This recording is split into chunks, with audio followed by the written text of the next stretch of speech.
দর্শক আপনাদের সবাইকে শুভেচ্ছা এবং আমন্ত্রণ জানাচ্ছি এটিএন বাংলা লাইফস্টাইল বিষয়ক সাপ্তাহিক আয়োজন লাইফ অ্যান্ড বিউটিতে।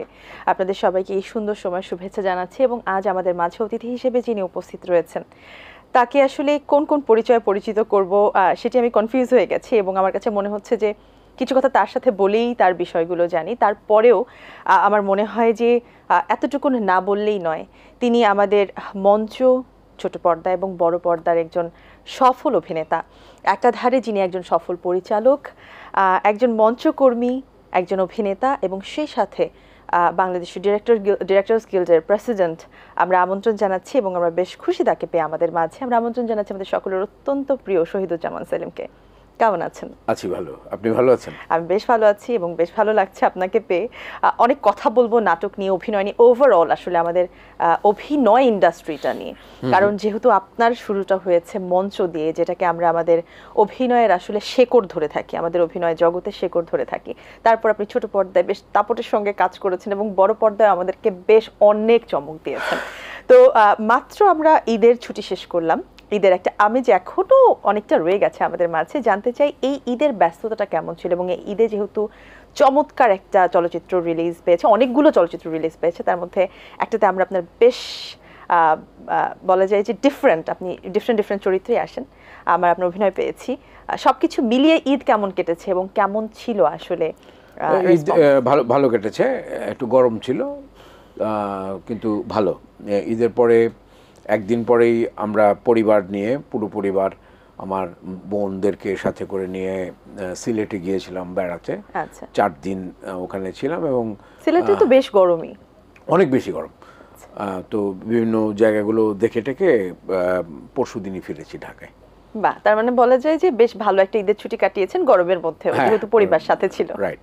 আচ্ছা, আমরা একটু তাণ্ডব নিয়ে জানতে চাই যে তারপর আমরা আরো আগের যেগুলো আছে সেগুলোতেও আসবো। তাণ্ডবের যে একটা ডিফারেন্ট চরিত্র আপনার। তাণ্ডব শাকিব খানের ছবি, তাণ্ডব রায়হান রাফির ছবি। আর তাণ্ডবের সবচেয়ে উল্লেখযোগ্য দিক যেটা, সেটা হলো যে ছোট ছোট অনেকগুলো চরিত্র আছে সেখানে, সব ভালো ভালো শিল্পীরা বাংলাদেশের, তারা অভিনয় করেছে। তো আমারও সুযোগ হয়েছে একটি চরিত্রে অভিনয় করবার। আচ্ছা, তো এটার রেসপন্সটা কেমন পাচ্ছেন সবার কাছ থেকে?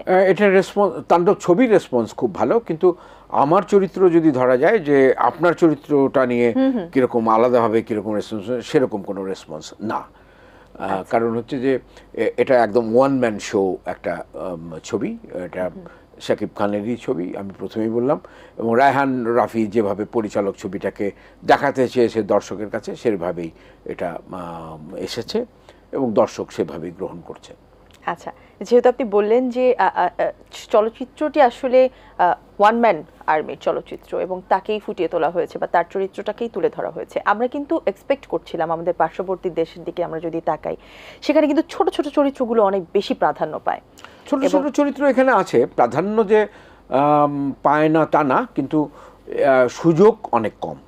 এই ছবিটাতে কাজ করবার সুযোগ অনেক কম মনে হবে দেখলে। আচ্ছা, এবার আমরা একটু অতীতে ফিরে যাই বা আমরা একটু ছোটবেলায় ফিরে যাই। সেটা হচ্ছে আমরা মোটামুটি এতদিনে আমরা বেশ আপনার সম্পর্কে অনেক কিছুই জেনে গেছি, যেহেতু আপনি আপনার সাবলীল অ্যাক্টিং বা অভিনয় দিয়ে আসলে সবার মনে জায়গা করেছেন আগে, তারপরে তো এত বছরের পদচারণা। সো আমরা জানি যে ছোটবেলায় আপনার ইচ্ছে ছিল, ছোটবেলায় না, যখন থেকে আসলে এইম ইন লাইফ হয় তখন থেকে আপনার ইচ্ছে ছিল খেলোয়াড় হবার, আপনি খেলোয়াড় হতে চেয়েছিলেন।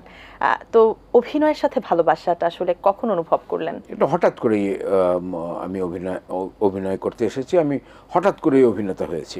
আচ্ছা, এবং হঠাৎ করেই অভিনয়কে পেশা হিসেবে নিয়েছি।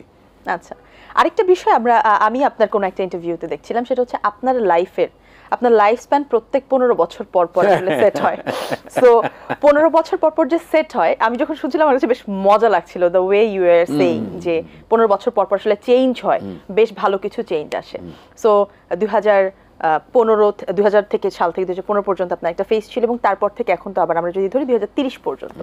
সো এই 2030 পর্যন্ত যদি 15 বছর আপনার স্প্যান হয়, এরপরে আপনি কি ভেবে রেখেছেন যেহেতু চেঞ্জ হয় আমার জীবনে, বা এরপরে যদি হয় তাহলে আমি কি করব? না, আমি যদি এই 2030 পর্যন্ত যদি বেঁচে থাকি, তাহলে এখন যে স্প্যানে আছে এই স্প্যানটাই চলবে। আর 2015-র পরে কি হবে এটা তো আমি বলতে পারি না, ওটা হঠাৎ করে আবার একটা অন্য কিছু হবে আর কি। নতুন কিছু হবে এখানে আমি আসলে বলতে পারবো ইটস নট প্ল্যান্ড না, একদমই না, বাট খুব মানে খুব কিন্তু আশ্চর্যজনক 15 বছরের বেশি যেতে পারি না। আচ্ছা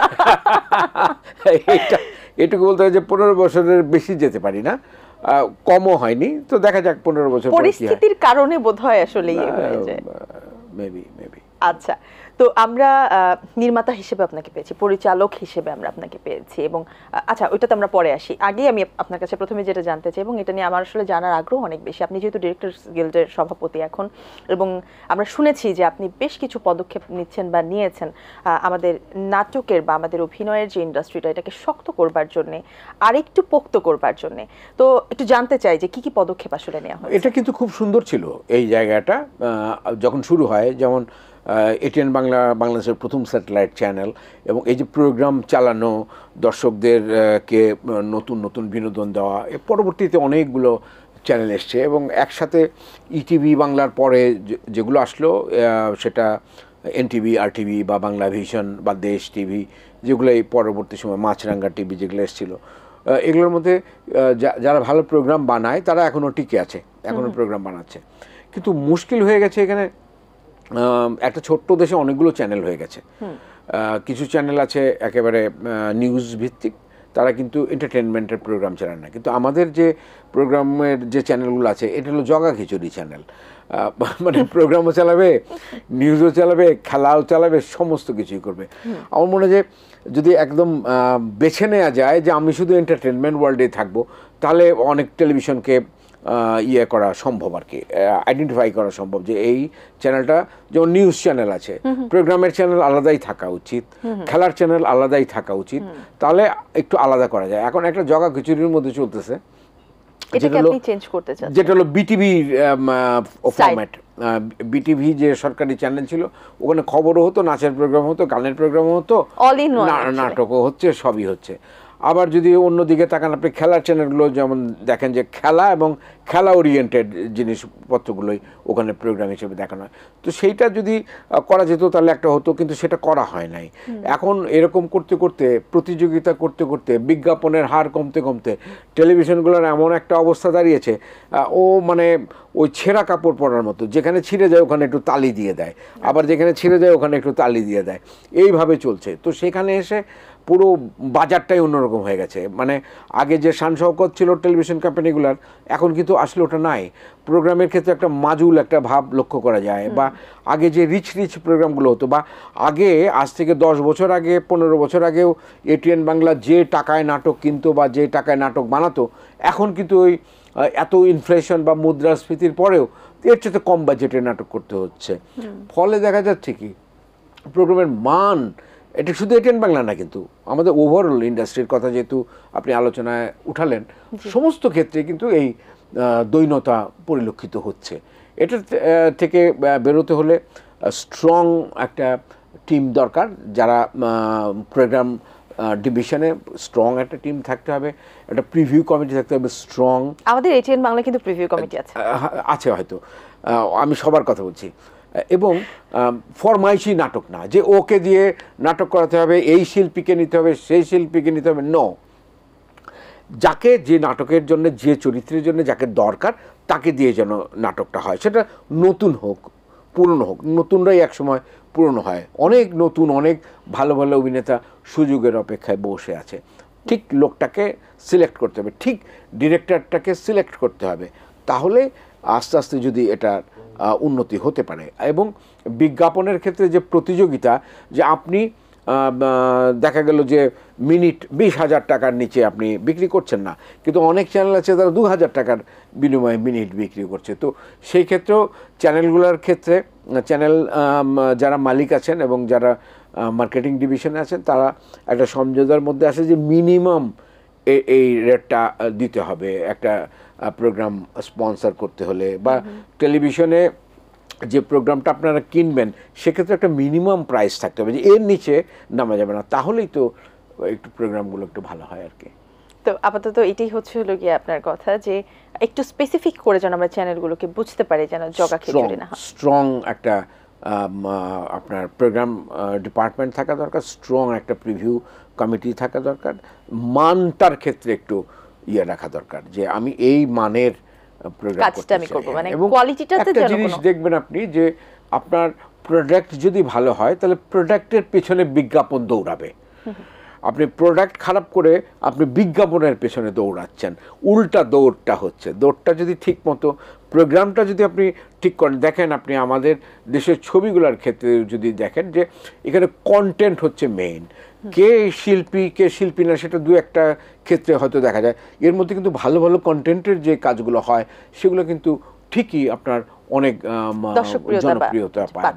তো আপনি যেহেতু বলছেন যে চলচ্চিত্রের কথাটা যেহেতু এলো, যে চলচ্চিত্রের কন্টেন্টটাকে আসলে সবাই বেশি প্রাধান্য দিচ্ছে, কিন্তু এবং আমাদের নাটকের ক্ষেত্রে তাই হওয়া উচিত। ধরেন আমাদের নাটকের যে ট্রেন্ড এখন লক্ষ্য করা যায়, দেখবেন যে গ্রামে নাটক হচ্ছে বেশিরভাগ ক্ষেত্রে, এবং শহরে যেগুলো হচ্ছে সমস্ত কিছু কমেডি বেস নাটক হচ্ছে। কমেডি আগে থাকতো কি একটা পার্সেন্টেজে, যে আপনার একটা সিরিয়াস একটা বিষয় নিয়ে আপনি কাজ করছেন, সেখানে রিলিফ হিসেবে কিছু কিছু ধরেন 1:10, 10 ভাগের মধ্যে 1 ভাগ কমেডি থাকতো। এখন দেখা যায় 10 ভাগের মধ্যে 9.5 ভাগ কমেডি, আর আধা ভাগ হচ্ছে আপনার সিরিয়াস, গল্পটা নিয়ে কথা বলছে। আর এক ধরনের প্রতিযোগিতা হয় কে কাকে অভিনয়ে হারাতে পারে, হাসি ঠাট্টা দিয়ে কে কাকে হারাতে পারে। এই যে টেন্ডেন্সিটা নাটককে আরও নষ্ট করে ফেলছে। এখন বলে যে আপনি 3 মিনিট এটার উপরে কথা বলবেন, দুজন অভিনেতা এটার উপর প্রতিযোগিতা করে কে কার উপরে কমেডি করতে পারে, কে কার উপরে ভাড়ামো করতে পারে, এটা নিয়ে প্রতিযোগিতা, এই যে কম্পিটিশন। এবং এইটা এখানে যারা প্রিভিউ কমিটিতে আছে বিভিন্ন, এখানে বলতে আমি আপনাকে মিন করছি না, তারা এটা নিয়ে দেখছে যে আচ্ছা অল্প খরচের মধ্যে হয়ে যাচ্ছে, এবং দর্শকও এটা দর্শকের রুচি করার দায়িত্ব তো টেলিভিশন মিডিয়ার, আমাদের পত্রিকা আলাদের, টেলিভিশন কোম্পানি আলাদের, যে দর্শকের রুচিটা কতটা আস্তে আস্তে বাড়ানো যায়। কিন্তু আমরা রুচিহীনতার দিকে যাচ্ছি এগুলো করে করে। কোয়ালিটিটাকে আসলে আমাদেরকে এখন প্রাধান্য দেওয়া উচিত, যদি আমরা আসলে ভালো প্রোডাকশন অথবা স্ক্রিনটাকে ভালো রাখতে চাই। তো আপনি চলচ্চিত্র নিয়ে কথা বলছিলেন, আমরা চলচ্চিত্র নিয়ে বেশ আশাবাদী, কারণ একটা বেশ ধসের পরে কিন্তু আমরা এখন দেখছি যে বেশ ভালো কিছু চলচ্চিত্র আসছে। কিন্তু তারপরেও কিন্তু একটা ক্রাইসিস রয়ে গেছে চলচ্চিত্রে, এটা সবাই বলে, আমার কি মনে হয় সেটা ব্যাপার না। সেটা হচ্ছে যে আমরা চলচ্চিত্রে ভালো নায়ক কেন পাচ্ছি না, বা একজনের উপর বা দুজনের উপর। চলচ্চিত্রে ভালো নায়ক আছে, নাই যে তা না, অনেক বেশি ভালো একজন জনপ্রিয়তার নিরিখে। কিন্তু আরও যে ছেলেগুলো নায়কের চরিত্রে অভিনয় করছে তারা খারাপ না, কিন্তু আপনি 6-7 জনের নাম আপনি এখনই বলতে পারবেন। ধরুন 6টা ছবি গত ঈদে রিলিজ হয়েছে, যে 7 দিন আগে। তো এখানে যে নায়করা যারা অভিনয় করেছে তারা প্রত্যেকে ভালো অভিনয় করেছে, কিন্তু বলতে পারেন যে ডিফারেন্সটা বিভিন্ন কারণে অনেক বেশি, মার্কেটিংয়ের কারণে, দর্শক চাহিদার কারণে অনেক বেশি। ভালো মন্দের বিচারটা দর্শক চাহিদা দিয়ে করলে হবে না। তো আপনি বলতে পারেন ক্রাইসিস হচ্ছে আমাদের সিনেমা হল নাই।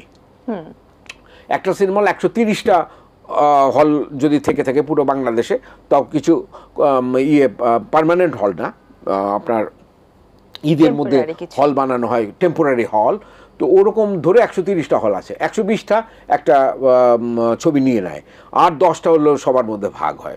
একটা ছবির শো হচ্ছে 80টা, আর একটা ছবির শো হচ্ছে 2টা সিনেপ্লেক্সে যদি আপনি হিসাব করেন। সেই অর্থে আমাদের সিনেমা হলের সংখ্যা একেবারে নাই। আর সিনেমা ঈদে রিলিজ হলে মানুষ দেখতে যায়, ফলে একটা ট্রেন্ড তৈরি হয়েছে যে ঈদেই ছবি মুক্তি পাবে। ফলে দেখা গেছে যে 2টা ঈদে 6টা 12টা বা 6টা 4টা 10টা ছবি মুক্তি পাচ্ছে। এই 10টা ছবি কি একটা দেশের জন্য সারা বছরে মুক্তি পাবে? তা তো হতে পারে না। আগে প্রত্যেক সপ্তাহে না হলেও 2 সপ্তাহ পর বা প্রত্যেক মাসে অন্তত 2-3টা ছবি মুক্তি পেত। সেই ট্রেন্ডটা আমাদের চলে গেছে। এখন আপনি বলতে পারেন যে আধুনিকতার নির্মাণের ক্ষেত্রে এক ধরনের আধুনিকতার ছোঁয়া লেগেছে। তো আধুনিকতার যে ছোঁয়া লেগেছে, এটা দিয়ে তো এতদিন চলা যাবে না। আপনাকে শক্তিশালী একটা প্ল্যাটফর্ম তৈরি করতে হবে, যে আমাদের উত্তরোত্তর ভালো ভালো ছবি হচ্ছে এবং এই ট্রেন্ডটা স্থায়ীভাবে চলছে। এখন যদি তা না হয়, হঠাৎ করে একটা ঈদে 6টা ছবির মধ্যে একটা অনেক হিট হয়ে গেল, একটা একটু কম হিট হলো, আর বাকি 4টার কোনো খবর নাই, রিলিজই হলো কিন্তু কাজের কাজ হল না। ধরেন এটার জন্য সরকারি তরফ থেকে কি করা হয়েছিল, অনুদানের ছবি দেওয়া হয়েছে, এবং কিন্তু অনুদানের ছবিগুলো এত সাবজেক্টিভ, বিষয়ভিত্তিক, এক একটা বিষয় ধরে ধরে ছবি করা হয়। মনে হয় যে এটা শিক্ষামূলক ছবি, বা মনে হয় যে ওই পার্টিকুলার ওই সাবজেক্টের উপরে কথা বলবে, বিনোদনের পারপাসটা সার্ভ করে না, বিনোদনের পারপাসটা অনেক ক্ষেত্রে সার্ভ না। গল্প নানানভাবে করে কিন্তু ওই ইনফরমেশনগুলো দেওয়া যায়, কিন্তু মনে হয় যে স্লোগানের মতো করে ছবিগুলো, অনুদানের যে ছবিগুলো ম্যাক্সিমাম ক্ষেত্রে হয়, এবং সেখানে যাই টাকা দেওয়া যায় সেই টাকা দিয়েও কিন্তু অনেক ভালো ছবি নির্মাণ করা যায়। কিন্তু সেটা না করে নানান রকমের ওই আপনার মনে হয় যে স্ক্রিপ্ট, আমার কাছে তো স্ক্রিপ্ট আসে এগুলার, অনেক ক্ষেত্রে মনে হয় যে আরে এইরকম ছবি আমি অনেক করেছি, আমি এটা আর করবোই না। এই যে টেন্ডেন্সি, এই টেন্ডেন্সি থেকে কিন্তু আমরা বেরোতে পারছি না। ফলে কি হচ্ছে, সরকার যে এত এত টাকা খরচ করছে প্রত্যেক বছর অনুদানের ছবি হিসাবে, সেখানে কিন্তু টাকাগুলোর পারপাসটা সার্ভ হচ্ছে না। দেখা যাচ্ছে যে যে ছবি হচ্ছে সে দর্শক দেখছে না, 10 জন বা 7 জন দর্শক থাকছে একটা ছবিতে, 2 দিন বা 1 দিনের মধ্যে হল থেকে নামাতে বাধ্য হচ্ছে। ফলে ওটা যে ভালো ছবি কিন্তু হল থেকে নামিয়ে দিল তা না, কিন্তু টাকা দিয়ে বানানো হয়েছে, সরকারি টাকা দিয়ে বানানো হয়েছে, কিন্তু কি যেন নাই ছবিটার মধ্যে। হয়তো গল্প নাই, হয়তো অভিনয়টা নাই, হয়তো ডিরেকশনটা খুবই missing and this is the misuse of money. তা না করে যদি সরকার প্রত্যেকটা সিনে কমপ্লেক্স, প্রত্যেকটা বিল্ডিংয়ে যদি সিনে কমপ্লেক্সের ব্যবস্থা করতো, বা প্রত্যেকটা জেলা উপজেলায় যদি সিনেমা হলের ব্যবস্থা করতো, আর যে ছবিগুলো তৈরি হচ্ছে সেগুলো প্রদর্শনের ক্ষেত্রে যে ভালো একটা পরিবেশের যদি ছবি দেখার একটা পরিবেশ থাকতো, তাহলে কিন্তু মানুষ সিনেমাই দেখতে যেত। এটা এই মানে না যে আপনার টেলিভিশন হচ্ছে বলে সিনেমা হচ্ছে না, সারা পৃথিবীতে টেলিভিশনও চলছে, সিনেমাও চলছে, ওটিটি চলছে, ইউটিউবে চলছে, সমস্ত কিছু চলছে, কিন্তু সিনেমা ইন্ডাস্ট্রি একটা আলাদা ইন্ডাস্ট্রি। তার যে প্রদর্শনের জায়গা, সেটার সাথে অন্যগুলোর কোনো তুলনা হবে না। এটা একদমই আলাদা আলাদা আলাদা আলাদা জায়গা।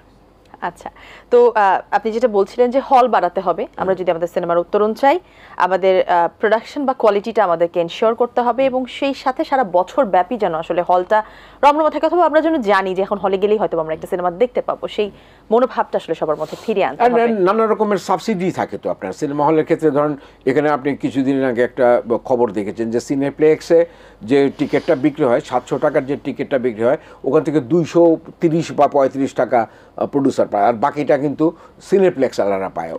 শীতাতাপ নিয়ন্ত্রণের যে আপনার খরচ, এটা আনুষঙ্গিক অনেক খরচ ওরাই রেখে দেয়। তো একটা সিনেমা হলে কয়েক কোটি টাকা দিয়ে একটা সিনেমা বানানোর পরে আপনার যে ইয়েটা হয়, যে রানটা হয়, সেই টাকাটা উঠে আসতে অনেক সময় লেগে যায়। কিন্তু তো সেটার ক্ষেত্রে যদি অনেক শুল্ক মুক্ত যদি অনেক কিছু করা যায়, গভর্নমেন্টের ট্যাক্স যদি একদম জিরো করে দেওয়া যায়, তাহলে কিন্তু অনেকটা আমরা এই ক্ষেত্রে সম্ভাবনা দেখতে পাই। আচ্ছা, অনেক নতুনদের সাথে কাজ করার আপনার সুযোগ হয়েছে, অনেক নতুনদের সাথে আপনি কাজ করছেনও। সবাই আসলে প্রশ্নের উত্তর দিতে চায়ও না, বাট এই নতুনদের মধ্যে আপনার কাছে সম্ভাবনাময় কাদেরকে মনে হয়েছে, বা সম্ভাবনা কাদের আছে? আমার তো অনেক লম্বা ক্যারিয়ার, তো সেখানে ধরেন আজকে তারিন, শ্রাবন্তী, ছন্দা, বন্যা মির্জা, এদের কথা বলছি। এরা কিন্তু প্রত্যেকে আমার, সুমাইয়া, শিমু, এরা কিন্তু জীবনের প্রথম নাটকটি আমার সঙ্গে করেছে, এবং আস্তে আস্তে কিন্তু এই কথাটা কেন বলছি, যে আমাদের সময় যারা প্রতিষ্ঠিত ছিল তারা অনেকে কিন্তু নতুনদের সাথে কাজ করতে আগ্রহ বোধ করতো না। তারা জুটি প্রথায় বিশ্বাসী ছিল, যে অমুকের সাথে অমুক কাজ করে, অমুকের সাথে অমুক কাজ করে, অথবা হয়তো সে বিশ্বাসটা পেত না তার কো-অ্যাক্টরের উপরে। মেবি ও মে নট বি, আমি তো তার মনের কথাটা জানি না। কিন্তু আমি যেটা করেছি, যে আমাকে যখনই বলেছে যে এই নতুন ওনার সাথে আপনার কাজ করতে হবে, আমি খুব স্বাচ্ছন্দ্যের সাথে কাজ করছি, এবং তাদেরকে আমি সহযোগিতা করেছি যে কাজের ক্ষেত্রে, এবং আজকে তারা প্রত্যেকে প্রতিষ্ঠিত, অনেকে করছে, অনেকে করছে না। এর মধ্যে একটা প্রশ্ন জানতে চাই, এটার জন্য প্লিজ আমাকে বকা দিবেন না। সেটা হচ্ছে যে অনেকে বলেন, আমি আসলে নাম মেনশন করব না, সেটা হচ্ছে শহীদুজ্জামান সেলিম সবসময় খুব গুরুগম্ভীর এবং খুব সিরিয়াস মুড নিয়ে সেটে থাকেন, এবং সে কাজের ব্যাপারে আসলে কোনো কম্প্রোমাইজ বা কোয়ালিটি ব্যাপারে সে কম্প্রোমাইজ করেন না। সো এমন কি কখনো হয়েছে আপনার কোনো সহকর্মী অথবা জুনিয়র কোনো আর্টিস্ট আপনার কাছ থেকে বেশ বকা খেয়েছে এবং সেটে কেঁদেছে? অনেক অনেক অনেক অনেক খেয়েছে। কিন্তু বকার কারণটা কি? ধরেন আমার আমার কাজ কি, আমার কাজ হচ্ছে ওখানে অভিনয় করা।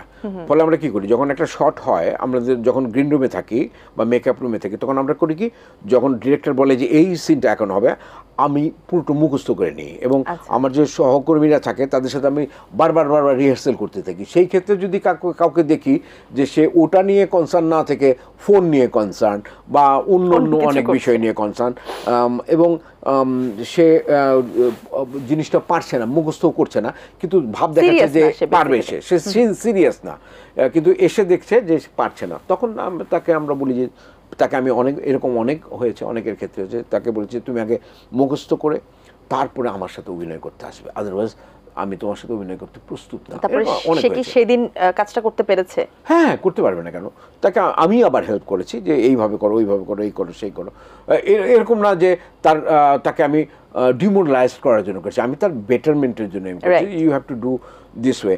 কারণ তোমাকে যদি প্রফেশন হিসেবে অভিনয়টাকে নিতে চাও, তাহলে তোমাকে একদম প্রার্থনা করার মতো এখানে তোমাকে কনসেন্ট্রেট করে থাকতে হবে, সো দ্যাট তুমি ভালো করবে, ফর ইউর বেটারমেন্ট, এখানে আমার তো কিছু না। আচ্ছা, তো তারপর আমরা কথা বলছিলাম আমাদের ইন্ডাস্ট্রি নিয়ে, নতুন কাদের কাজ আপনার ভালো লাগে এবং কারা অনেকের কাজই ভালো লাগে। এখন নতুন বলতে আপনি কাদেরকে মিন করছেন? একদম কাদেরকে? একদম নতুন যারা এখন, যেমন এখন তো অনেকে কাজ করছেন, তানজিন তিশা আছেন। হ্যাঁ, ও তো পূর্ণ হয়ে গেছে। তার চাইতেও যারা নতুন, নেহা বা আরো যারা আছে, তটিনী বা অলংকার, এই যে একদম নতুন, একেবারে আমি এদের সাথে তো কাজ করেছি। আগে আমার পেয়ার হিসেবে তারা কাজ করতো মেয়েরা, নতুন মেয়েরা, এখন হয়তো আমার বাচ্চা হিসেবে কাজ করছে, আমার মেয়ে হচ্ছে বা আমার শালি হচ্ছে, এরকমই করছি, দে আর গুড গুড। আচ্ছা, কখনো কি মনে হয়েছে এমন যে যেহেতু আপনারা মঞ্চ থেকে এসেছেন এবং মঞ্চের মানুষজন তো খুব বেশি সিরিয়াস এসব বিষয় নিয়ে, সময় জ্ঞান সবকিছু নিয়ে, কখনো কি মনে হয়েছে যে যারা এখন আসছে এবং না শিখেই আসছে, তারা হয়তো বা পারছে না বা সময় বেশি নিচ্ছে, যে কারণে হয়তো বা প্রোডাকশনের কোয়ালিটিটা থাকছে না? এটা হচ্ছে ওরিয়েন্টেশনের ব্যাপার। যারা স্টেজ থেকে এসছে তারা একটা জিনিস মেনটেন করা, তারা হচ্ছে ডিসিপ্লিনড এবং গোছানো। ডিসিপ্লিন মানে সমস্ত ক্ষেত্রেই, স্ক্রিপ্ট মাথায় যখন নেয় একটা ক্যারেক্টার, তখন থেকেই শুরু করে এভরিথিং এটার মধ্যে ইনক্লুডেড। যে নতুন যারা আসছে, ওরা যদি ভালো ডিরেক্টরের হাতে পড়ে, তাহলে ওই ওরিয়েন্টেশনটা ওদের হওয়া সম্ভব। কিন্তু হয় কি, অনেক ক্ষেত্রেই একেবারে যে পরিচালকরা কাজ করছে তাদেরকে নিয়ে ওই শিক্ষার যে সুযোগটা, সেটা ওরা কম পায়, সেখানে সেই জন্য প্রাথমিক অবস্থায় কিছু বকা টকা খায়, তারপরে তো আস্তে আস্তে ঠিক হয়ে যায়। আচ্ছা, এবার একটু আসি আমরা যদি গত ঈদ থেকে ধরি, গত ঈদ থেকে এই ঈদ পর্যন্ত আমরা বেশ অনেকগুলো, এবং যেটা আপনি বলছিলেন যে এক ধরনের সিনেমার উপর আমরা কেন ডিপেন্ডেন্ট থাকবো, তো আমরা কিন্তু অনেক ভ্যারাইটিসও পেয়েছি। আমরা অন্য অভিনেতাদেরও শক্ত মেইন লিডে আমি তাদের কাজ দেখেছি আমরা, এবং তারা কাজ করেছে। সো গত ঈদ থেকে এই ঈদ পর্যন্ত অনেকগুলো সিনেমার মধ্যে আমরা আপনাকেও দেখেছি, আপনার উপস্থিতিও ছিল, এবং পরপর দুটো রিলিজ চলচ্চিত্রে একই রকম ক্যারেক্টার আপনার ছিল। সো এই যে এদের সাথে কাজ করার, অথবা আমি যদি বলি যে এখন মেগাস্টার বলবো, আমরা সুপারস্টার বলবো না, মেগাস্টার শাকিব খান, তার সাথে কাজ করার আসলে আপনার যে এক্সপিরিয়েন্সটা, সেটা কেমন, এবং তার যে ডেভেলপমেন্টটা, যেটা আমরা সবাই বলছি মুখে মুখে যে বেশ পরিবর্তন, সেটিও আপনি কিভাবে নিচ্ছেন? খুব ভালো। আমি তো সকলের সাথে কাজ করেছি। আমি শাকিবের সাথে কাজ করেছি প্রথম দেবদাস, তারপরে করেছি এই তো প্রেম, তারপর আরও অনেকগুলো ছবি করেছি। তো তুফানে এসে আমার ওর অভিনয়টা মনে হয়েছে ইয়েস, ও এখন ভেবে অভিনয় করছে। এবং তুফানের পরে আমি দরদে ওর সঙ্গে আমার দেখা হয়নি, লিডার আমি বাংলাদেশের ওর সাথে আমার দেখা হচ্ছে, তখনকার ও আর এখনকার ওর মধ্যে আকাশ পাতাল পার্থক্য। তাণ্ডবে ওর সাথে হয় কি, ও সেটে যদি আমি থাকি, ও থাকে, ও আমাকে ডেকে নিয়ে যায়, আমরা একসাথে সারাক্ষণই থাকি। ও নানান রকমের গল্প করে, সেটা পারিবারিক জীবনের গল্প করে, ওর সামাজিক জীবনের গল্প করে, ওর অভিনয়ের গল্প করে, সমস্ত কিছুই ও মোটামুটি আমার সাথে যতক্ষণ সেটে থেকে শেয়ার করে। কিন্তু বাইরে আর কিন্তু ওর সাথে আমার কখনোই যোগাযোগ, কাজে যতক্ষণ থাকেন কাজে যতক্ষণ থাকি। তো তখন ওর অনেক কিছুই আগে তো একদমই ওপেনলি জিজ্ঞেস করতো যে ভাই এটা কেমন করে করবো, ভাই এটা কেমন করে করবো।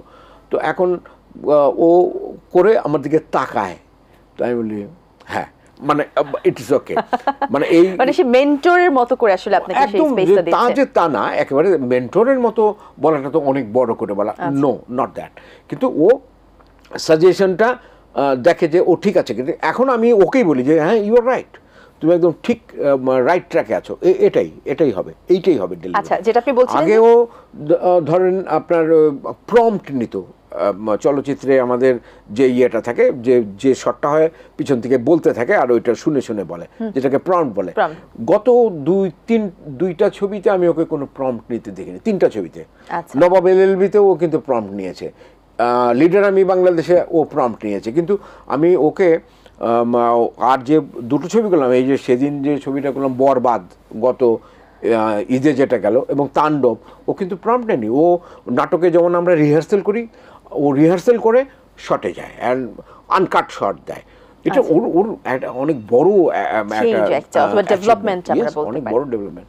আচ্ছা, আমরা আর অন্যদের সাথে যাদের সাথে কাজ করি, ধরেন অন্য টাইপের ছবি, জঙ্গলি কিন্তু একটা অনেক ভালো মুভি, কিন্তু ওরকম লাইমলাইটে হয়তো ওই যা এক্সপেকটেশন ওরকম আসতে পারেনি, কিন্তু আসবে, এটা নিয়ে কিন্তু আমার এখনো আশাবাদ রয়েছে যে আসবে। আপনি বলছিলেন যে একই টাইপের দুটো চরিত্র অভিনয় করেছি, জঙ্গলি আসবার কথা ছিল গত বছর, ছিল না। হ্যাঁ হ্যাঁ, আর বরবাদ আসবার কথা এই বছর। বরবাদ যখন এসছে তখন আমি জানি যে ওটা গত বছর আসবে, তো দেখা গেল যে মানে হঠাৎ করে দুটো ছবি একসঙ্গে চলে এসছে, কিন্তু দুটো চরিত্র এক হলো, দুটো অ্যাক্টিং প্যাটার্ন আলাদা আলাদা, সেখানে আপনি ডিফারেন্সটা দেওয়ার চেষ্টা করেছেন। হ্যাঁ, আর ওই চরিত্রগুলোতে আসলে কিছু করার ছিল না। হয় কি যে চিত্রনাট্যগুলো যখন লেখে, ওরা শুধুমাত্র 2-1টা ক্যারেক্টারের উপরে কনসেন্ট্রেট করে করে করে করে লেখে। আর ধরেন বরবাদ আমাকে করতে হয়েছে যে হৃদয়ের প্রথম ছবি, মেহেদী হাসান হৃদয়ের, ওর রিকোয়েস্ট যে সেলিম আপনাকে এটা করতেই হবে, যখন ও রিকোয়েস্ট করে, এতদিন ধরে ওদের সাথে কাজ করেছি, ওই রিকোয়েস্টটা ফেলতে পারিনি। কিন্তু রাহিম যে আপনার জঙ্গলির যে ডিরেক্টর, ওর সাথে ওটা আমার প্রথম কাজ। বাট সিয়ামের সাথে সিয়ামের অনেক ইচ্ছা ছিল যে আমি করি, যে সেলিম আপনার সাথে আমার কখনো স্ক্রিন শেয়ার করা হয়নি, আপনি যদি করেন। কিন্তু পরবর্তী সময় যে দেখা গেল যে এডিট ফেডিট করে অনেক কিছু করে এটাকে নানান কিছু বাচ্চার দিয়ে এমন একটা মানে কঙ্কালের মতো ক্যারেক্টারটা দাঁড়িয়েছে, ওইগুলা খুবই খারাপ লাগে। এটা দেখা যায় যে আমাদের দেশে একটা ছবি যদি 2 ঘন্টা 10 মিনিটের সেন্সার পায়, এই ছবিটা হয়তো শ্যুট করা হয়েছে 3 ঘন্টা বা 3.5 ঘন্টা, অনেক কিছু ফেলে দেয়, 1.5 ঘন্টা ফেলে দিতে হয়। তো এই কাঁচিটা কাদের উপরে পড়ে? নায়ক নায়িকার উপরে তেমন কাঁচি পড়ে না, পরে হচ্ছে আমাদের মতন অ্যাক্টরদের উপরে, ভিলেনের উপরে পড়ে, যারা পার্শ্ব চরিত্রগুলো করে, ক্যারেক্টার আর্টিস্ট করে, তাদের উপরে পড়ে। আরেকটু জানতে চাই, সেটা হচ্ছে আপনাদের কি ইম্প্রোভাইজিং করার কোনো স্কোপ থাকে কিনা? তাণ্ডব তো পুরোই ইম্প্রোভাইজ, ফুললি ইম্প্রোভাইজ ডায়ালগস। আচ্ছা, ওই তথাকথিত একটা লেখা থাকে, ওই লেখার উপর ভিত্তি করে রায়হান রাফি এটা তো করে। এর আগেও আমি করেছি, যেমন মেড ইন বাংলাদেশের ক্ষেত্রে ওটা একেবারে ইম্প্রোভাইজ ছিল, আবার একদম টু দি পয়েন্টে যা লেখা আছে সেটা, এরকম ছবিও আমি করেছি। আমি ওই যে এফডিসি ঘরানার যে প্রম্পট করে যে ছবি করে, ওটাও আমি অভিনয় করেছি, আবার এই জাতীয় ছবিতেও আমি অভিনয় করেছি, সুতরাং সবগুলোই দেখা আমার। আচ্ছা, আর আমরা তো নায়ক নিয়ে কথা বললাম, এবার আমরা একটু পরিচালক নিয়ে কথা বলি। নতুন পরিচালকদের সাথেও যেহেতু আপনার কাজ করা হচ্ছে, বেশ রিসেন্ট কাজ করা হয়েছে, রায়হান রাফির কথা যদি আমরা বাদ দিই, রায়হান রাফি ছাড়া আর কাদের কাছে আপনার মনে হচ্ছে যে তারা যদি আরেকটু এফোর্ট দেয় তাহলে আমরা একটা খুব ভালো মেকার আমরা পাবো? শিহাব শাহীন যদি আগাগোড়া একজন ভালো, আরো ভালো করতে পারে ও চলচ্চিত্রে। Rahim is a very good maker. আচ্ছা, জঙ্গলির যে ডিরেক্টর, রোমান নামে একটা ছেলে আছে, লিপস্টিক নামে গত বছর ঈদে একটা ছবি হয়েছিল, Roman is a very good maker. ওরা যদি চায়, ওরা যদি চেষ্টা করে, তাহলে আর ওরা অনেক ভালো ছবি করতে পারবে। আচ্ছা, এবার আমরা একটু অ্যাক্ট্রেস বা নায়িকাদের সম্পর্কে কথা বলি।